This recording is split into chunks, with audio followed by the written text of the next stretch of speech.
Udah. Aku dulu. Tadi pagi. Dan tadi bersatu di situ. Belum hasil meja itu.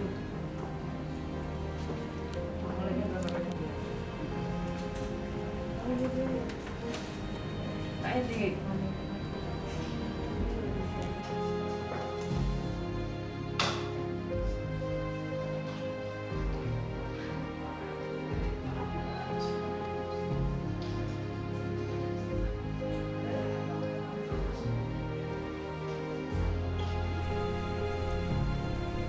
Sebagai lembaga perangkat pemerintah daerah, Sekretariat DPRD Lampung Tengah perlu meningkatkan kualitas dan kapasitas SDM-nya. Dalam rangka tersebut, Sekretariat DPRD Lampung Tengah perlu adanya penambahan wawasan dan pengetahuan terkait tugas dan fungsi mereka dengan melaksanakan kegiatan kunjungan kerja maupun kegiatan bimbingan teknis. Belum lama ini, Sekretariat DPRD Lampung Tengah melakukan kegiatan bimbingan teknis atau BIMTEK selama 3 hari mulai dari tanggal 7 Oktober sampai dengan tanggal 10 Oktober 2021 yang diikuti oleh Sekretaris DPRD Lampung Tengah, Kabak, dan para Kasubag Sekretariat DPRD Lampung Tengah dengan tema peningkatan kapasitas dan kapabilitas aparatur Sekretariat DPRD dalam menunjang kegiatan dan pemberdayaan aparatur Sekretariat DPRD melalui inovasi di lingkungan OPD serta peningkatan kapasitas pegawai dalam reformasi dan birokrasi. Kegiatan workshop bimbingan teknis ini diharapkan Sekretaris DPRD Lampung Tengah, Kabak, dan para Kasubag Sekretariat DPRD Lampung Tengah memahami peningkatan kapasitas dan kapabilitas aparatur Sekretariat DPRD dalam menunjang kegiatan dan pemberdayaan aparatur melalui inovasi di lingkungan OPD serta peningkatan kapasitas pegawai dalam reformasi dan birokrasi. Dalam kegiatan BIMTEK ini, pihak Sekretariat DPRD Lampung Tengah mengundang narasumber dari Bapelitbang Provinsi Lampung dan BPKP Perwakilan Lampung. Acara pelaksanaan bimbingan teknis ini dibuka langsung oleh Sekretaris DPRD Lampung Tengah, Samsi Roli, dan dalam sambutannya, Sekretaris DPRD Lampung Tengah Samsi Roli mengatakan, untuk Kabak, Kasubag, dan staf di Sekretariat DPRD Lampung Tengah dapat mengikuti kegiatan pelaksanaan BIMTEK ini secara baik dan memahami apa yang disampaikan oleh para narasumber dari Bapelitbang Provinsi Lampung dan BPKP Perwakilan Lampung sehingga ke depannya dapat memahami peran dan fungsi di masing-masing bagian.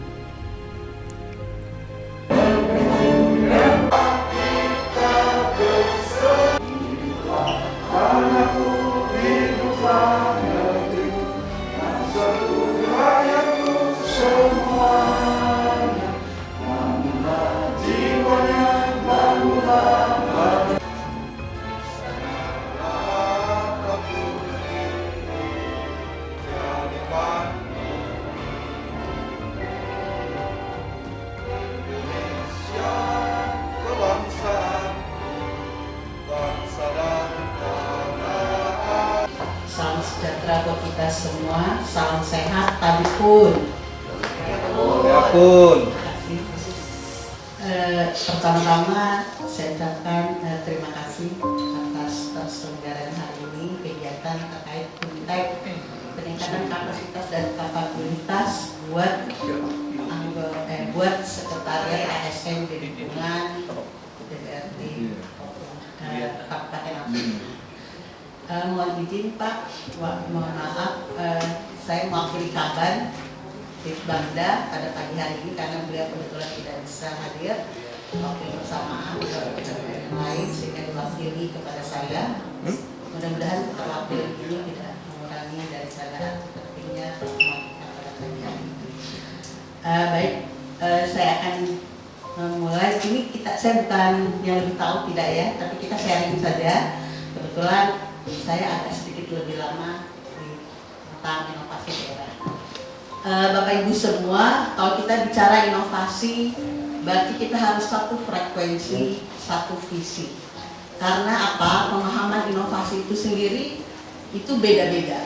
Kalau menurut dari sisi ekonomi, inovasi itu adalah sesuatu yang dihasilkan dan dia bersifat komersialisasi. Artinya produk yang dihasilkan itu dia sudah diterima di pasar. Tapi kalau kita, dalam khususnya hari ini, dalam penyelenggaraan pemerintahan daerah, dasar kita itu rujukannya adalah PP 38 2017 tentang inovasi daerah. Jadi selain PP 38 itu dasar hukum kita, itu adalah Undang-Undang 23 tahun 2014 pasal 386, 388, 389 nanti bisa dulu ya tentang pemerintahan daerah. Di situ dijelaskan bagaimana tentang bahwa dalam rangka peningkatan kinerja penyelenggaraan pemerintah daerah itu dapat melakukan inovasi. Kalau kita bicara pemerintahan daerah berarti di sini ada provinsi dan kabupaten. Kemudian di pasal 388 juga disebutkan bahwa pemerintah pusat melakukan penilaian terhadap inovasi yang dilakukan oleh pemerintahan daerah. Nah, kemudian di PP 38 di situ dijelaskan bahwa definisinya atau pemahaman inovasi itu adalah suatu pembaharuan. Pembaharuan itu baik sebagian maupun keseluruhan dalam penyelenggaraan pemerintahan daerah yang dilaporkan kepada Mendagri melalui Kemendagri yang berkaitan dengan tugas pokok dan fungsi dan dilengkapi dengan evidence. Apa saja evidence-nya itu nanti kita bisa jelaskan lebih lanjut. Kemudian juga orang kan kalau berpikir inovasi itu adalah sesuatu yang wah atau sesuatu yang berkaitan dengan IT. Padahal tidak juga. Jadi inovasi itu bisa berbasis IT ataupun juga non IT atau non digital. Di situ dijelaskan juga di PP 38. Jadi bisa digital maupun non digital.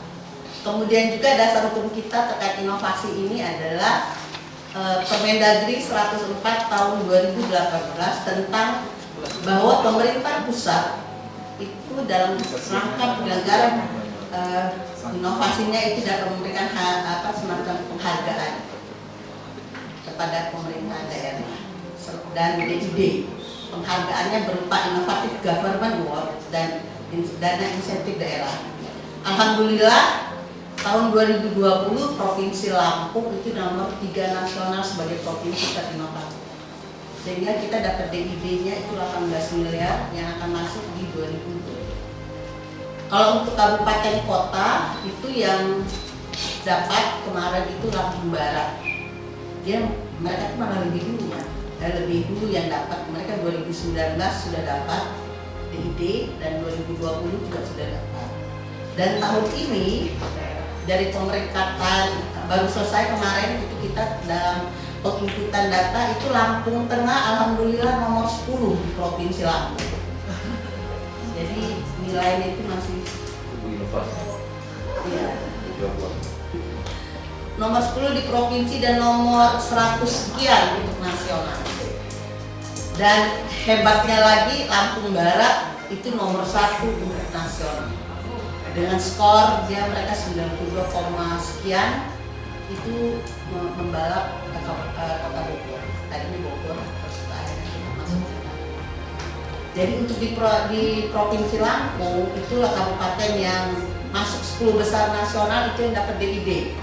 Di nasional ya, di nasional DID itu yang masuk adalah Kabupaten Lampung Barat dan Kabupaten Tanggamus. Kalau Tanggamus nomor 3 nasional, Lampung Barat nomor 1 nasional. Nah, saya harapkan bahwa mudah-mudahan hari ini menjadi awal kita untuk supaya lebih baik lagi terkait pelaporan indeks inovasi daerah yang dilakukan oleh Kabupaten Lampung Tengah. Padahal kemarin Pak siapa ya, Kabinetnya Pak Suryana ya? Ya, tapi diganti. Oh iya, ya Pak Suryana itu sangat ini ya, sangat maksudnya semangat gitu ya. Tapi memang ini bicara inovasi itu dia bukan kerjaan Litbang, itu kerjaan semua perangkat daerah. Jadi bagaimana perangkat daerah serius untuk dalam rangka mengembangkan inovasi yang ada di perangkat daerah masing-masing. Ini kerjaan keroyokan, kerjaan rame-rame dan harus dikerjakan bersama-sama.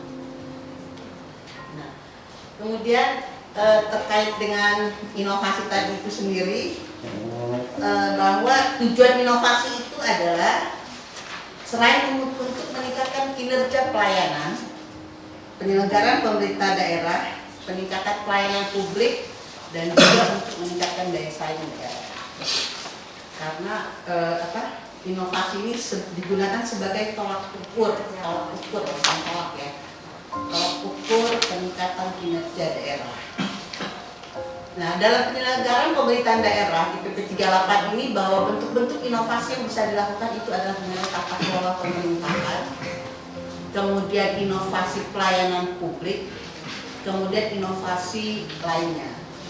Yang pelayanan publik itu biasanya inovasi yang dihasilkan oleh perangkat daerah yang berhubungan langsung kepada masyarakat, misalnya PTS. Kalau Dewan masuk nggak ya kira-kira pelayanan? Bisa ya saya kira ya, karena dia kan punya anggota, kemudian mereka punya konstituen ya, punya rumah rakyat. ya. Jadi kalau sekretariat Dewan itu bisa pelayanan publik dan bisa tata kelola pemerintahan. Kemudian bisa juga inovasi lainnya. Kalau inovasi lainnya itu adalah inovasi yang berkaitan dengan kewenangan dan urusan daerah. Dan inovasi ini dari siapa saja? Inovasi ini bisa berasal dari kepala daerah, kemudian dari DPRD, jadi anggota dewan itu bisa melakukan inovasi, kemudian dari ASN kita ini bisa, kemudian dari perangkat daerah, kemudian juga inovasi dari masyarakat. Nah, saya balik lagi bahwa tadi bahwa inovasi itu harus dilengkapi dengan evidence base, gitu kan? Evidence base-nya itu apa saja? Evidence base-nya itu bisa berupa DPA, karena dia merupakan kewenangan daerah, kan dia harus didanai oleh APBD atau anggaran yang lain yang sah. Kemudian yang kedua, inovasinya itu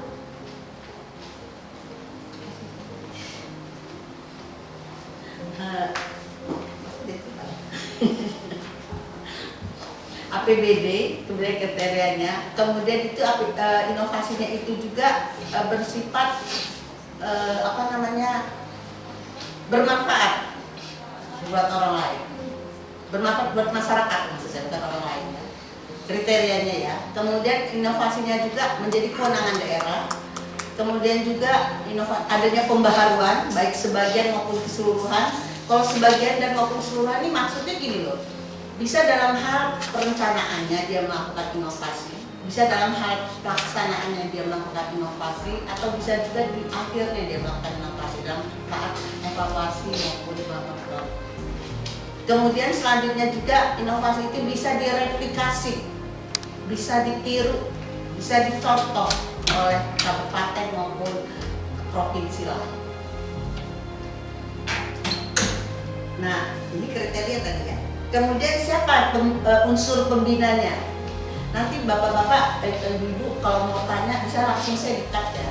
Maksud saya bisa langsung mengajukan pertanyaan. Karena nggak apa-apa juga gitu. Maksud saya, misalnya kan kadang-kadang kalau kita nunggu nanti selesai akhirnya mudah-mudahan lupa. Gitu. Kadang-kadang kita tiba-tiba terus langsung menanya siapa pembina inovasi? Kalau provinsi itu yang membina itu adalah pusat. Kalau kabupaten kota itu membina inovasi daerah.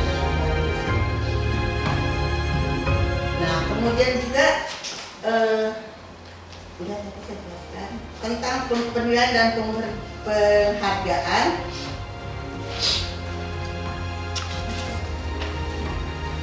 Nah, masalah penilaian ini kan dasar hukumnya itu adalah 104 tahun 2018 tentang penilaian atau penghargaan. Jadi pemerintah pusat penilaian dan penghargaan. Kalau penghargaannya dalam bentuk inovatif government award itu kemarin tahun 2020 itu di Hotel Bidakara, di Hotel Sultan, Hotel Sultan, saya hadir ke Sekda.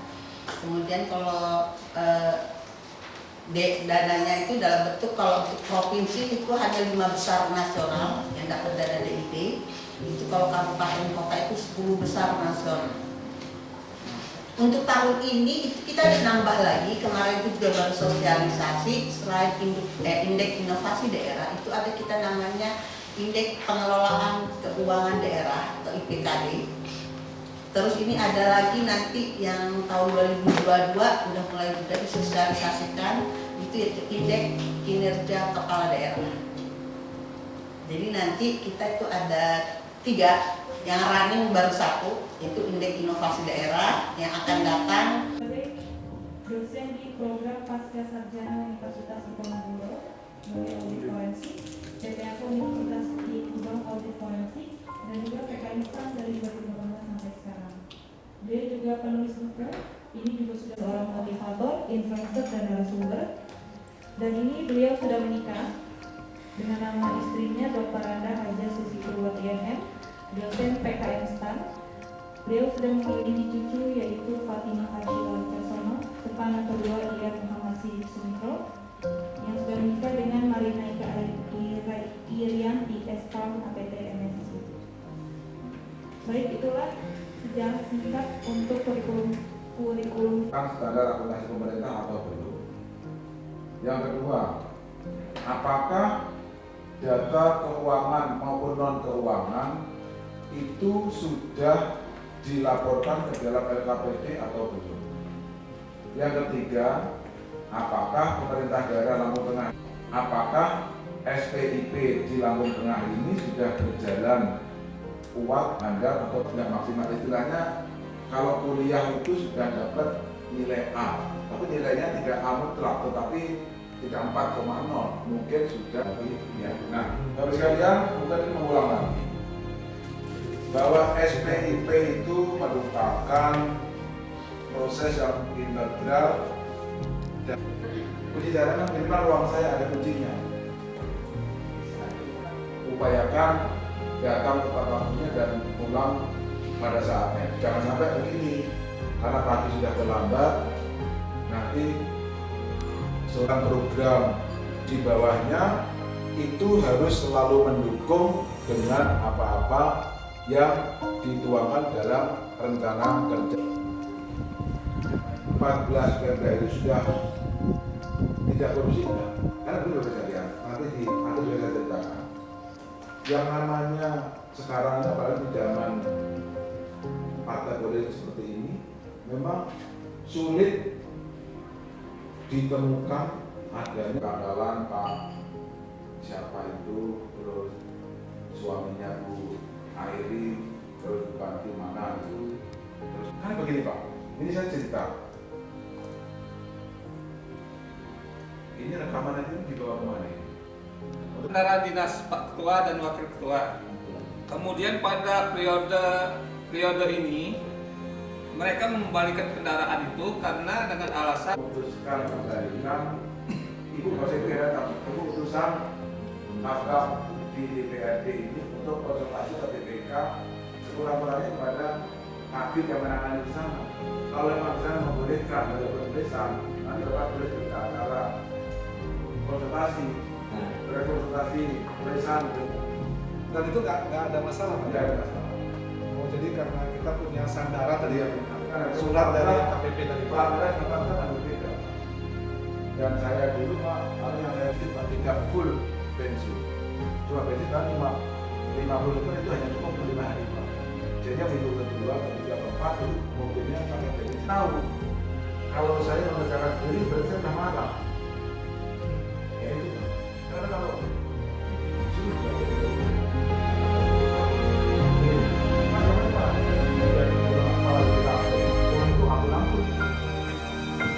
sasaran strategis pemerintah daerah Kabupaten Lampung Tengah, sasaran strategis untuk mencapai tujuan seperti apa, itu sudah kita petakan mulai dari lingkungan pengendalian, penilaian risiko, kegiatan pengendalian, informasi komunikasi, dan pemantauannya berkelanjutan sudah kita lakukan. Nah, dengan demikian, maka tujuan SPIP itu akan bisa tercapai. Yang pertama, bahwa program dan kegiatan itu dapat berjalan dengan efektif dan efisien. Yang paling kanan Bapak Ibu sekalian. Yang kedua, laporan keuangan handal seperti saya katakan depan tadi. Yang ketiga, aset negara dan aset daerah aman. Dan yang keempat, kita semua nyaman dengan taat terhadap peraturan perundang-undangan. Lanjut, Mas. Ya. Nah, Bapak Ibu sekalian, tadi seperti saya katakan di depan, pentingnya SPIP. Nah, Bapak Ibu sekalian, saya masih mendengar juga termasuk di BPK Bapak, Pak kita bikin ribet aja yang menyerahkan SPIP, banyak sekali kita kerjakan dan sebagainya. Enggak, jadi gini Bapak sekalian, SPIP yang warna kuning bawah itu Bapak sekalian, itu bukan merupakan tugas tambahan bagi kita, tetapi yang namanya SPIP itu sudah terintegrasi dengan tanggung jawab manajemen dan melibatkan semua pegawai.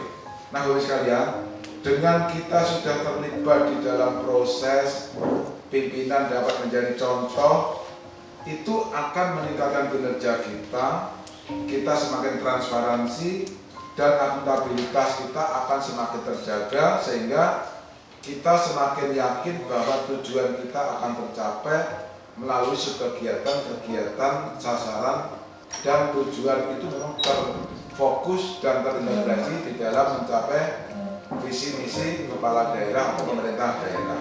Nah, Bapak sekalian, keberhasilan SPIP walaupun tadi melibatkan semua pegawai, semua jajaran, tapi yang paling penting Bapak sekalian adalah bahwa keberhasilan SPIP itu hanya akan bisa tercapai apabila ada dukungan penuh dari pimpinan. Karena begini Bapak sekalian, ini teorinya para ustadz itu begini. Kalau pimpinan itu nunjuk, itu biasanya anak buah langsung mengikuti yang ditunjuk itu apa.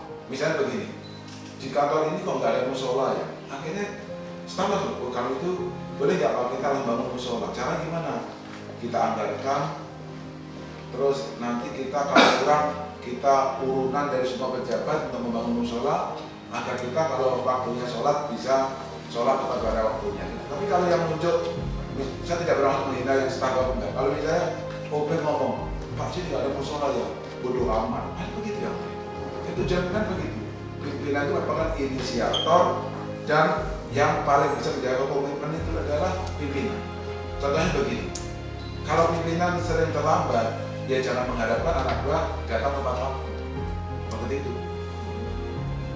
Saya cerita aja Bu, saya sudah kerja hampir 39 tahun Bu. Seingat saya belum pernah terlambat masuk kantor sekalipun. Satu hari pun belum pernah saya terlambat masuk kantor. Belum pernah saya masuk terlambat sekali, belum pernah. Saya di kantor jam 7 udah di kampung. Sama dengan Budisa. Iya, betul Pak. Padahal di Jakarta Pak, rumah saya ke kantor itu harus ditempuh dalam waktu 2 jam. 2 jam. Iya, jadi kalau kantor saya di jam 8, saya dari jam 5 udah berangkat itu. Sampai kantor masih jam 7 ya. Nanti jam 7 sampai kantor, kadang-kadang malah pintunya masih dikunci, kadang-kadang saya punya kunci cadangan. Kunci cadangan minimal ruang saya ada kuncinya. Iya Pak, seperti itu yang saya lakukan. Dan nanti kalau pulang juga terakhir Pak. Itu yang, tapi jangan nyuruh saya nanti berat kalau teman. Merasa intinya upayakan datang tepat waktunya dan pulang pada saatnya. Jangan sampai begini, karena pagi sudah terlambat, nanti sorenya asal nggak mau lagi ya, biar nanti sore saya datang kecepatan jadi saya nggak salah 2 kali, nggak seperti itu. Kalau di BPKP ada guyonan begini, kalau paginya terlambat 10 menit, ya nanti sorenya hari pulangnya lebih ditambah lagi 10 menit, biar jam kerjanya sama gitu. Itu candanya seperti itu. Oke, lanjut Mas. Satu lagi. Nah, Bapak sekalian, ini dalam perencanaan dan penganggaran dari kinerja. Jadi Bapak sekalian, kita semua harus mempunyai rumusan sesuai dengan tujuan, sasaran, prioritas yang jelas. Kami kita sudah punya pihak di RPJMD, ada program, ada sasaran, ada tujuan, ada kegiatan, harus kita pahami betul mana yang menjadi tugas dewan yang notabene dilaksanakan oleh sekretariat dewan. Tentunya ada ukuran kinerjanya, ada targetnya, bagaimana kinerjanya, bagaimana prosesnya, bagaimana waktunya, itu sudah jelas. Yang ketiga, merumuskan program kegiatan itu untuk mencapai sasaran seperti apa. Jangan sampai nanti Pak Bupati tujuannya ke sana, DPRD-nya ke sana. Karena kita DPRD dengan legislatif dengan eksekutif itu sama, mencapai visi-misi daerah yang dituangkan dalam pernyataan. Tentunya di dalam hal ini kita harus selalu berbicara, harus selalu berdiskusi dengan para pihak, dengan semua mitra kerja kita, agar tidak ada, istilahnya tidak ada sub kegiatan yang tidak mendukung kegiatan. tidak ada kegiatan yang mendukung, yang tidak mendukung tujuan dan sasaran seperti Bapak sekalian. Nah kemarin kalau nggak salah bulan Juni kemarin kami melakukan evaluasi terhadap perencanaan dan penganggaran di Provinsi Lampung yang kami ambil cuma 3, yaitu Provinsi Lampung Tengah dan Lampung Barat. Ternyata dari evaluasi yang dilakukan di PKP di pemerintah daerah itu masih terdapat, Bapak Ibu sekalian, terdapat sub kegiatan dan kegiatan yang istilahnya cenderung tidak efektif ekonomi efisien. Yang kedua, cenderung tidak sejalan dengan tujuan dan cenderung tidak efektif dan cenderung akan ada fraud apabila diteruskan. Maka dari itu kemarin ada usulan kita adalah agar yang tidak sejalan, yang kurang sejalan ini dilakukan koreksi atau perbaikan supaya semuanya betul-betul mendukung terhadap program kegiatan dan subkegiatan yang dicanangkan oleh kepala daerah. Nah, lanjut Mas. Di dalam penetapan tujuan ini tentunya yang namanya sasaran strategis pemerintah daerah, sasaran strategis organisasi perangkat daerah, sasaran program di bawahnya itu harus selalu mendukung dengan apa-apa yang dituangkan dalam rencana kerja pemerintah daerah. Lanjut Mas. Nah, Bapak Ibu sekalian, jadi dengan menetapkan tujuan ini intinya adalah bahwa sasaran organisasi kita itu memang sudah berorientasi kepada hasil, di mana indikator-indikator yang sudah disepakati itu akan kita laksanakan dengan capaian-capaian yang terbatas, dengan memitigasi risiko, dengan menerapkan pengawasan sangat ketat supaya semuanya itu guyup rukun menyatu untuk mencapai tujuan secara bersama. Itu baru namanya tujuan itu betul-betul dapat dilaksanakan. Lanjut Mas. Nah, sekarang contoh. Kita sering kan Bu, di dalam pertanggungjawaban keuangan itu sebenarnya tidak menjawab kinerja. Ini di dalam contoh satu lembar ini saya membuat contoh seperti ini. Di sebuah dinas itu ada anggaran beasiswa sebanyak 1 juta yang diberikan kepada 1 orang gitu, untuk menjawab 4 mata kuliah. Ternyata yang diberikan itu kepada 3 orang contohnya, mahasiswa 1, mahasiswa 2, dan mahasiswa 3. Di dalam mahasiswa 1, dia itu dengan target lulus 4 mata kuliah, mahasiswa itu belinya tas, beli tas untuk kuliah harganya 1 juta. Ternyata dia itu tidak lulus mata kuliahnya, keempatnya nggak lulus. Itu berarti Bu ya, SPJ-nya betul, tetapi tidak menjawab kinerja. Ya betul kan? Dia beli tas boleh, tetapi tidak menjawab kinerja, karena kinerja nggak tercapai, dia tidak lulus mata kuliah. Terus yang kedua, contohnya lagi, mahasiswa yang kedua diberikan uang 1 juta itu dia beli buku asli untuk 2 mata kuliah. Dia belajar dengan buku itu. Akhirnya yang lulus hanya 2 mata kuliah, yang 2 mata kuliah tidak lulus. Itu berarti pertanggungjawabannya betul, tetapi kinerjanya juga tidak terjawab, karena kinerja tidak terjawab semuanya. Nah, mahasiswa yang ketiga ini beda lagi. Dia membeli buku bekas, 4 buku untuk 4 mata kuliah. Akhirnya dia SPJ-nya bisa diterima dan kinerjanya tercapai, karena ke-4 mata kuliah yang targetkan kepada mahasiswa yang ketiga itu dapat tercapai dan dia lulus dengan nilai yang baik. Ya, contohnya seperti itu Bapak sekalian. Contohnya seperti itu.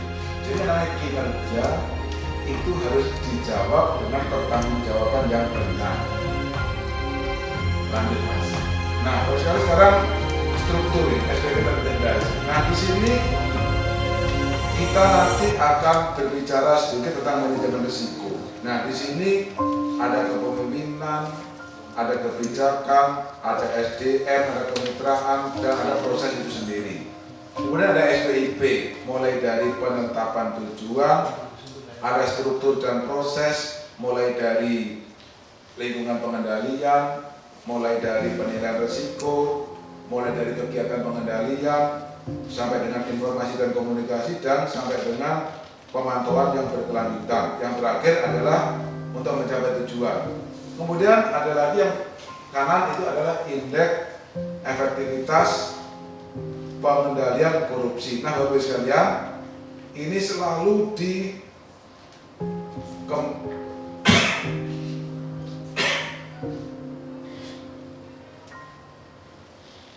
selalu dicanangkan oleh KPK bahwa IEPK ini harus dilaksanakan oleh daerah seluruh Indonesia. Kalau di Provinsi Lampung, Bapak sekalian, indeks kita rata-rata masih sekitar 1, artinya kita masih sangat memerlukan adanya pemahaman dan adanya penerapan terhadap ketaatan unsur indeks ini supaya korupsi benar-benar tidak terjadi. Saat ini Bapak sekalian, dari 16 pemerintah 14 perda itu sudah tidak korupsi, tidak. Karena itu Bapak sekalian, nanti diatur juga saya ceritakan. Yang namanya sekarang, apalagi di zaman partai politik seperti ini, memang sulit ditemukan adanya penelitian dan pengembangan pengawasan. Saya pernah mendatangi itu LP Sukamiskin, itu katakan LP-nya para koruptor ya Bapak saya. Kan begini Pak, ini saya cerita. Ini rekaman ini dibawa kemana? Kalau tiap hari naik mobil, tiap hari naik bayar tol, itu satu hari itu biaya. Dulu boleh Bapak. Ini mumpung masih teringat, jadi di kantor kami ini persoalan tiap tahun selalu berjalan dan selalu menjadi persoalan Pak, meskipun itu terjadi Pak. Terkait untuk kegiatan yang harus direalisasikan di awal tahun Pak, tapi yang melalui proses pengadaan barang jasa, baik itu tender ataupun PL Pak. Satu contoh kami di tempat kami itu makan minum Pak. Ini kasus setiap tahun selalu berulang-ulang. Proses rapat-rapat sudah dilakukan, tapi belum tender belum dilaksanakan Pak. Nah ini masalah. Jadi pernah kami konsultasikan di LPSE, itu jawabannya bahwasannya boleh mendahului, bahkan saat belum dilakukan ataupun ketok palu pun, tapi dengan catatan nanti menyesuaikan dengan hasil evaluasi di provinsi. Dalam KK kita tuangkan. Tapi pada kenyataannya Pak, saat kita memasuk Ya Pak, kalau tadi kan masalah pengadaan segala macam, kita kembali ke SPIP. Saya Kasubag Perencanaan Pak. Saya asesor SPIP. Enggak ya? Ya, dan memang ada begitu di SPIP Pak. Iya. Kalau nggak dikasih asesor, itu kan ada aplikasinya.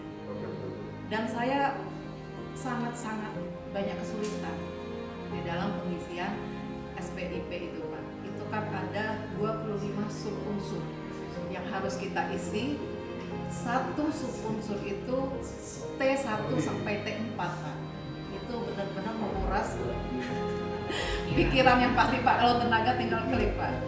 Nah ini kadang saya ada pertanyaan Pak, kalau di SPIP semua pegawai terlibat, harusnya ya Pak, jadi kita semua terlibat dalam SPIP. Dalam pengisian di aplikasi SPIP itu Pak, ada dia yang harus kita cantumkan seperti bukti dukung. Antara satu subunsur dengan subunsur lain itu, pertanyaan itu kan semua akan T1 dan T4 sampai T4 itu sama semua. Walaupun pertanyaannya berbeda, tapi jawabannya itu kan pasti T1 dan T4. Semua kan seperti itu. Seperti jawaban T1 T4, aktivitas, keandalan laporan keuangan, penanganan aset, ketaatan, perundang-undangan. Semua kan seperti itu.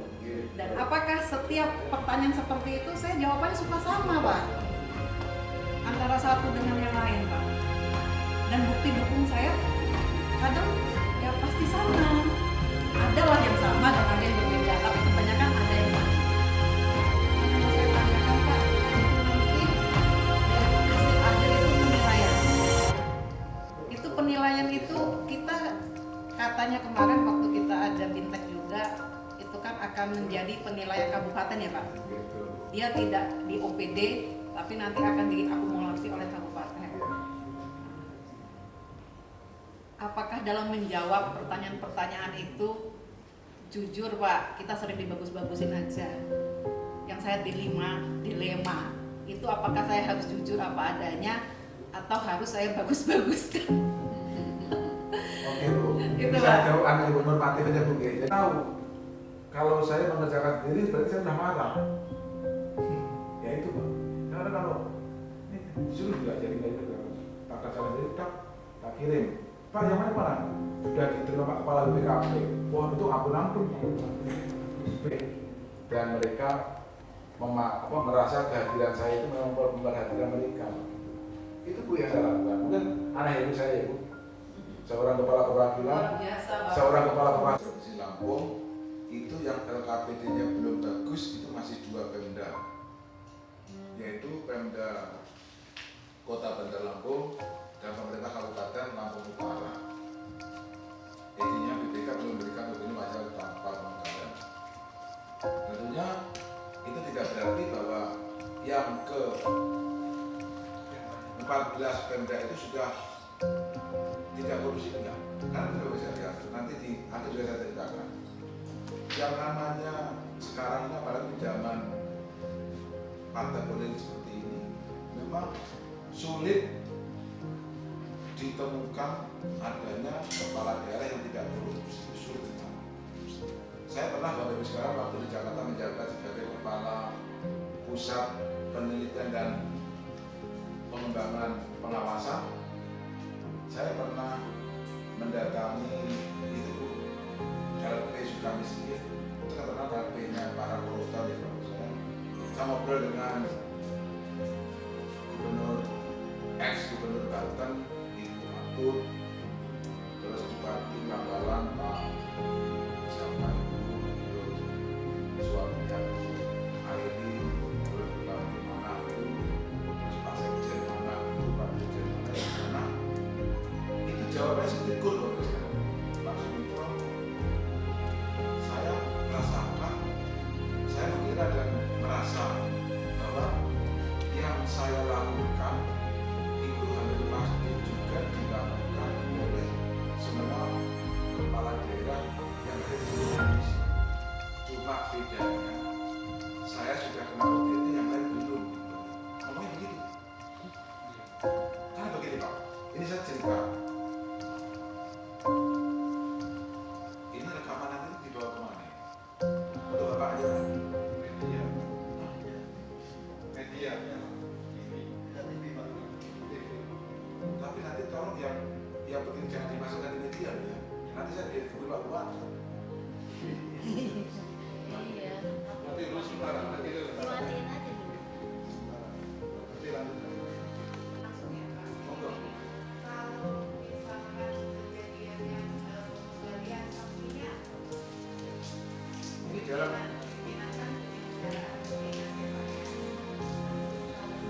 kita kembalikan dengan berita acara itu bahwa saya mengembalikan itu bagaimana sanksinya? Jadi gini Bu, pada dasarnya kalau Pemda itu sudah menyediakan mobil dan rumah dinas untuk pembinaan bebas itu harus dipakai.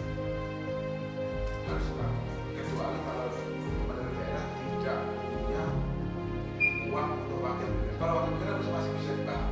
Tetapi kalau ketua tidak bisa dipakai, harus memakai rumah jabatan dan mobil jabatan harus dipakai. Tapi kalau anggota dewan asal di awal jabatan tidak disiapkan mungkin boleh dibayar bukan. Jadi karena ketua dewan itu lambang jabatan daerah. Kalau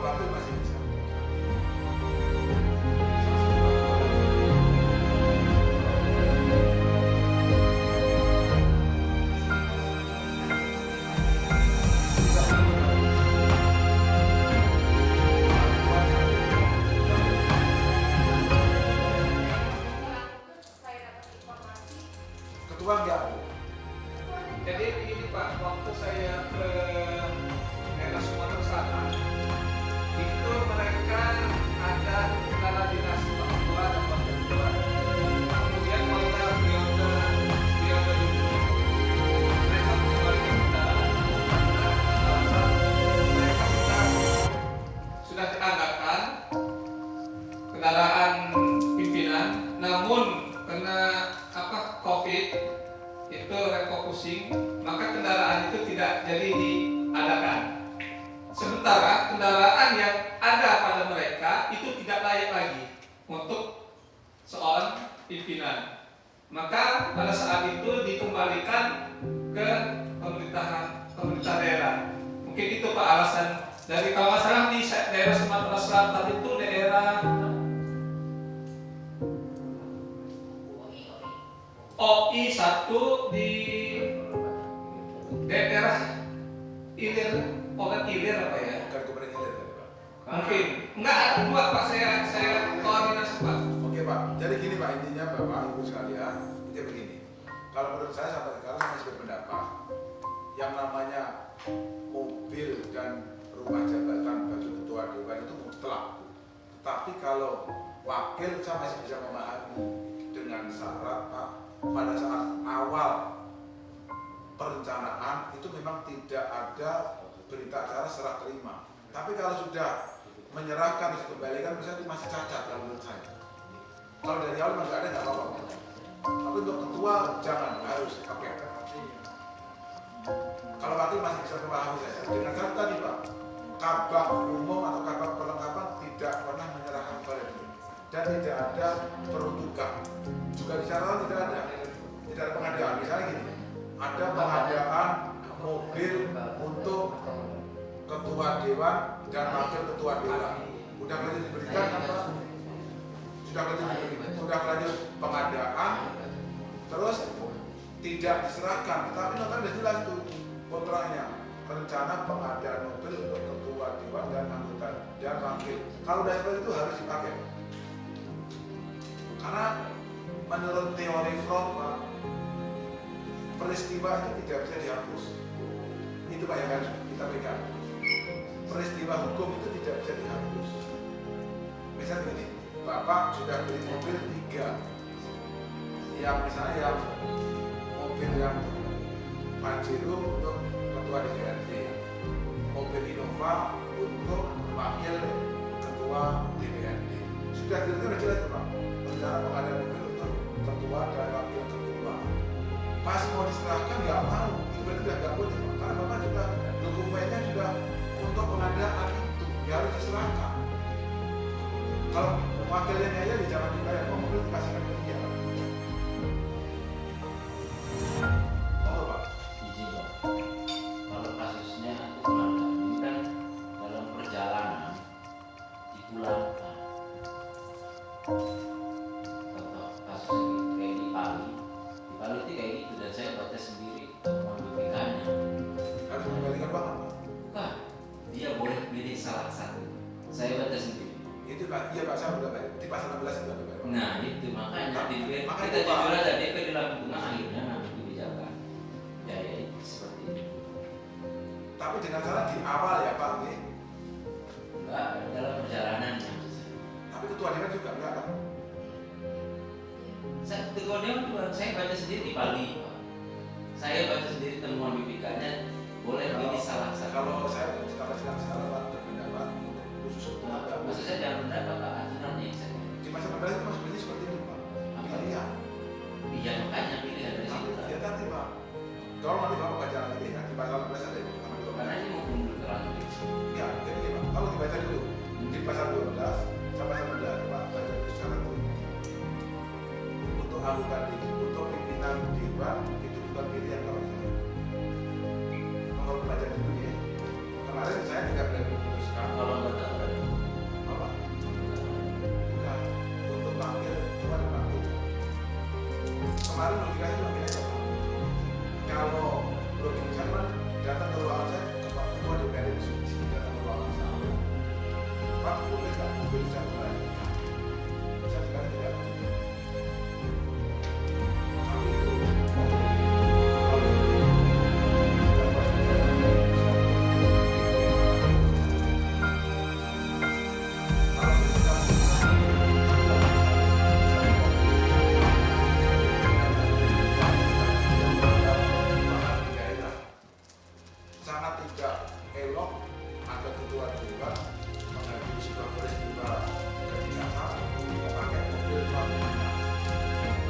masalah lagi ada anggota dewan yang dimana itu karena kalau yang itu bahaya itu hanya memberikan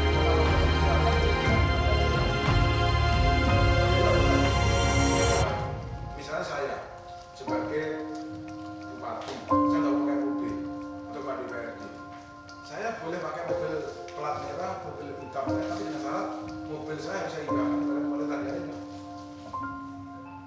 Begitu Pak, karena plat merah itu ada aturan mainnya. Jadi Pak, menurut saya tolong Pak sebelum jadi gini Pak, gini Pak siapa ini? Pak Isan. Jadi kalau saya berpendapat Pak khusus anggota dewan mungkin ini bukan masalah boleh Pak nggak boleh tapi menurut saya masih lebih cenderung kepada apa ya Pak? Kepada kepatutan. Ada kepatutan sih. Masalahnya yang saya lihat dan saya baca sendiri. Iya di pasal 16 saya juga baca. Bukan baca temuan BPK. Iya. Bahwa boleh Kasus. boleh untuk memilih salah satunya. Itu yang maka saya gagal paham di situ.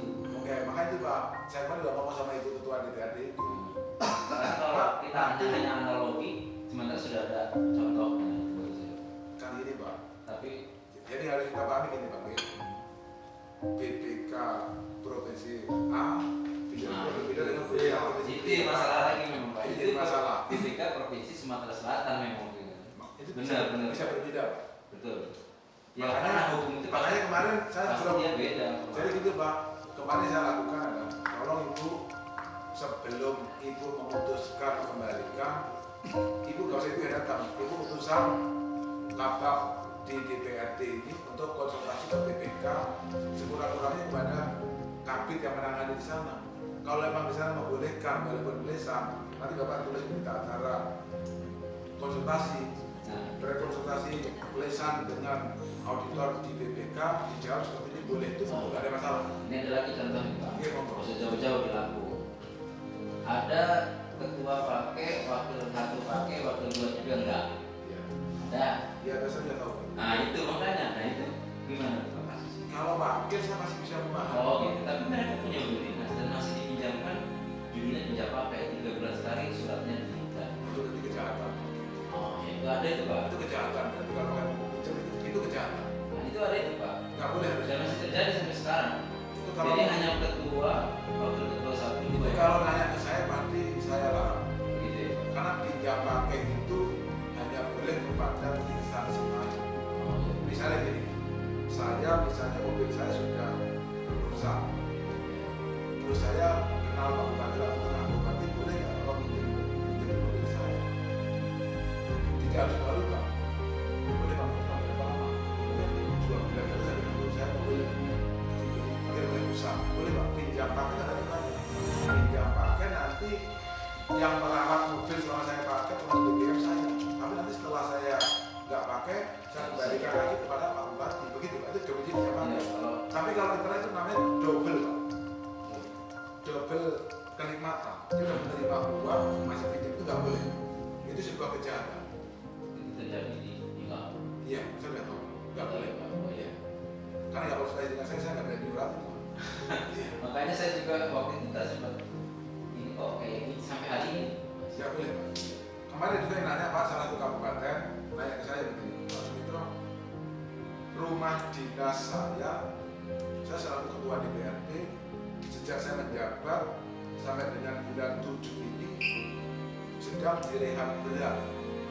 Terus kami mau menyewa rumah dinas itu juga nggak dapat yang representatif, sehingga saya selaku ketua dewan sekarang ini tidak menempati rumah dinas, tidak dapat tunjangan perumahan. Terus Pak Minta jawabannya apa? Saya jawab, Pak Ketua Dewan, kalau memang Pemda belum menyiapkan rumah jabatan Bapak boleh menerima pengganti uang rumah dinas, uang yang rumahan boleh. Yang besarnya adalah sudah kemampuan daerah, tapi logika saya harus di atas tunjangan perumahan pada anggota dewan yang biasa. Kalau anggota dewan 9-10 juta, Bapak boleh 12-12,5 etika seperti itu sesuai dengan standar yang ada di daerah itu sendiri.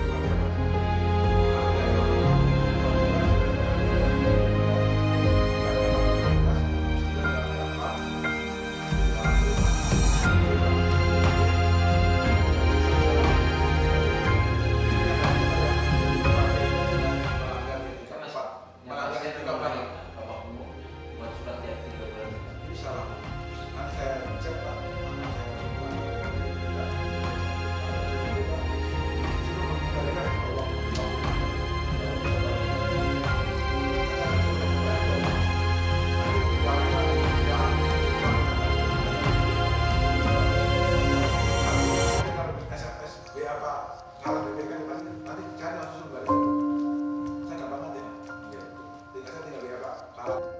Pagi hari ini kita membahas terkait dengan inovasi daerah yang dilakukan oleh pemerintah daerah.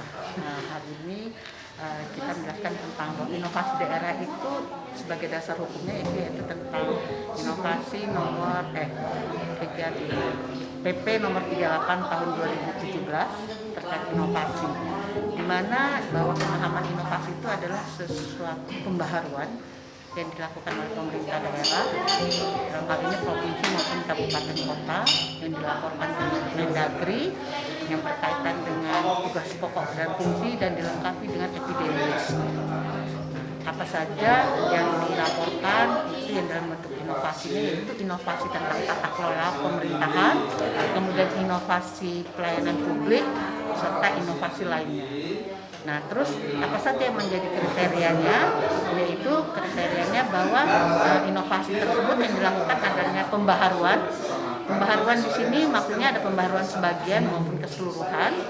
Kemudian inovasi tersebut itu bermanfaat buat masyarakat luas. Kemudian inovasi itu juga merupakan satu kewenangan menjadi urusan daerah. Kemudian inovasi tersebut bermanfaat, dan yang terakhir bahwa inovasi tersebut dapat direplikasi. Nah, terus siapa saja yang bisa melakukan inovasi? Yang bisa melakukan inovasi ini semua, jadi termasuk kepala daerah bisa melakukan inovasi, kemudian juga perangkat daerah, kemudian juga bisa anggota dewan itu sendiri, kemudian juga bisa ASN, atau juga bisa dari masyarakat. Jadi kita ada juga slotnya inovasi yang akan dilakukan oleh masyarakat. Jadi inovasi dalam penyelenggaraan pemerintahan daerah ini itu tentang bagaimana agar dalam penyelenggaraan pemerintahan daerah itu dapat lebih mudah, lebih cepat, lebih waktunya lebih cepat, kemudian maksud saya itu lebih cepat, lebih mudah, efisien, efektif gitu. Dan Bu, ada pertanyaan? Ya, pesan dan kesan sendiri Bu, untuk dan harapan ke depannya untuk Sekretariat DPRD Lampung Tengah ini setelah diadakan BIMTEK sendiri Bu. Ya, saya harapkan mungkin tidak hanya khusus DPRD ya, tapi saya harapkan kepada seluruh kabupaten kota, karena inovasi ini sudah menjadi suatu ini kita dalam pelaksanaan peningkatan kinerja itu diharapkan bahwa semua perangkat daerah kabupaten kota, khususnya Kabupaten Lampung Tengah, agar setiap kegiatan yang dilakukan, kegiatan inovasi tersebut itu dapat dilengkapi dengan epidemiologis. Apa saja epidemiologis itu, jadi pelaksanaan inovasi ini, kegiatan tersebut itu bisa, maksud saya kegiatan tersebut itu bisa lebih mudah dilakukan, dapat bisa diakses, terus kalau ada pengaduan bisa langsung cepat ditangani, kemudian itu, dan tidak melulu bahwa inovasi ini identik dengan IT, dan tidak melulu inovasi ini ada sesuatu yang wah. Jadi sesuatu pekerjaan yang kita lakukan sehari-hari, baik secara secara digital maupun non digital, itu melakukan satu kegiatan inovasi yang kita lakukan. Sepanjang kegiatan tersebut bermanfaat dan memenuhi kriteria dan penilaian tersebut. Mudah-mudahan dan ada kegiatan di BIMTEK ini menjadi salah satu titik awal untuk Kabupaten Lampung Tengah dan khususnya Sekretariat DPRD Lampung Tengah menjadi suatu perangkat daerah yang bisa berinovatif dalam pelaksanaan tugas-tugas sehari-hari. Mungkin itu saja yang bisa saya sampaikan. Terima kasih. Assalamualaikum warahmatullahi wabarakatuh. Pada pagi ini. Oh iya, BIMTEK Sekretariat DPRD ini kita laksanakan, memang baru sekali ini kita laksanakan dengan harapan para kasubag, para kabag seluruhnya di Sekretariat DPRD akan meningkatkan kualitas daripada aparatur itu sendiri, sehingga apa yang didapatkan di BIMTEK ini akan dibawa ke kantor DPRD, sehingga nanti akan ada perubahan seperti yang tadi adanya materi inovasi. Dengan harapan dengan adanya materi inovasi ini, kita para kasubag, para kabag, dan seluruh jajaran akan mendapatkan suatu pemikiran apa sih yang harus kita perubahan untuk ke depan, sehingga inovasi itu akan muncul guna mendapatkan apa yang menjadi yang lebih baik lagi, sehingga apa perubahan yang ada akan bermanfaat bagi masyarakat banyak. Ya, dengan harapan BIMTEK ini juga kedepannya akan dilaksanakan Setiap tahun ya, Pak? setiap tahun. Ini harapan saya. Dan ini juga bahkan bukan hanya di sekretariat DPRD Lampung Tengah, harapan juga di Lampung dan di seluruh Indonesia. Seperti ada BIMTEK, Asdeksi se-Indonesia, nah itu kan. Jadi kita nih khusus untuk Kasubag dan Kabag. Jadi situ memang ada khusus, selain situ mempererat silaturahmi antara Kabag dan Kasubag, sehingga waktu di kantor nanti akan lebih bekerja akan lebih nyaman, lebih enak, sehingga komunikasi itu antar Kabag dan Kasubag itu tidak jauh, tidak renggang. Ada pesan sendiri nggak Pak untuk para Kasubag Pak yang mengikuti BIMTEK ini? Ya, jadi saya harap juga para Kabag dan Kasubag, apa yang telah kita dapatkan ini, ayo kita cari inovasi seperti materi yang sudah kita dapat. Ayo kita sama-sama mencari apa yang akan kita cari tentang inovasi. Ini seperti inovasi yang ini, dan akan kita terapkan di sekretariat DPRD. Oke. Dari gini Mas, terima kasih. Saya Pak Sumitro, Kepala Perwakilan DPRD Provinsi Lampung. Jadi gini, ini merupakan tindak lanjut dari program BPKB, juga program pemerintah Kabupaten Lampung Tengah, bahwa di Provinsi Lampung ini kan Pemdanya ada 16. Jadi dari 16 Pemda tersebut yang sudah mencapai level 3 SPIP-nya itu baru 11.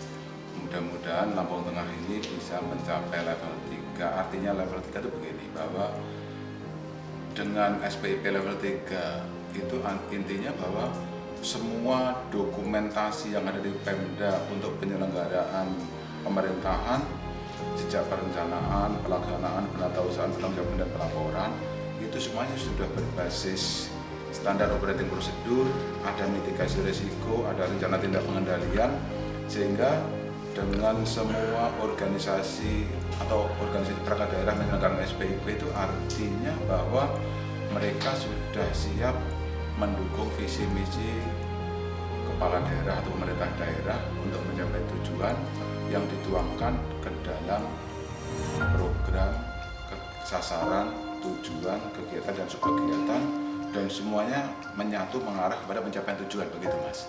Nah ini Pak, ini kan ada ini dan manajemen risiko pemerintah daerah. Nah seperti apa sih Pak manajemen risiko pemerintah daerah? Gini, yang namanya manajemen risiko itu setiap gerak langkah itu berbasis risiko. Artinya kan kebutuhan atau keperluan pemerintah itu banyak, namun anggaran terbatas. Maka yang namanya manajemen risiko itu adalah kita baik perencanaan, pelaksanaan, pertanggungjawaban itu berbasis risiko. Artinya mana-mana yang nanti ada risiko itu kita lihat dulu bagaimana lingkungan pengendaliannya, bagaimana peta risikonya, bagaimana nilai risikonya. Kalau risikonya tinggi yang kira-kira akan menghambat tujuan organisasi, itu harus kita mitigasi, dikelola lebih dahulu supaya yang namanya risiko itu tidak mengganggu tujuan organisasi. Dengan demikian maka dengan menerapkan manajemen risiko, dengan ber-SPIP, dengan kapabilitas inspektor yang semakin bagus, itu nanti artinya pemerintah Kabupaten Lampung Tengah dapat mencapai tujuan dan istilahnya bebas dari tindak pidana korupsi, begitu Mas. Terakhir Pak, satu lagi maaf izin, ada pesan sendiri nggak Pak untuk sekretariat DPRD Lampung Tengah Pak dengan setelah diselenggarakannya BIMTEK ini Pak? Ya, saya harapkan gini, dengan setelah dilakukan BIMTEK ini diharapkan sekretariat Dewan atau DPRD Lampung Tengah ini juga tidak kalah dengan OPD yang lain, dapat ber-SPIP, dapat menyelenggarakan visinya dapat mengelola keuangan dengan baik, akuntabilitas dan terbuka.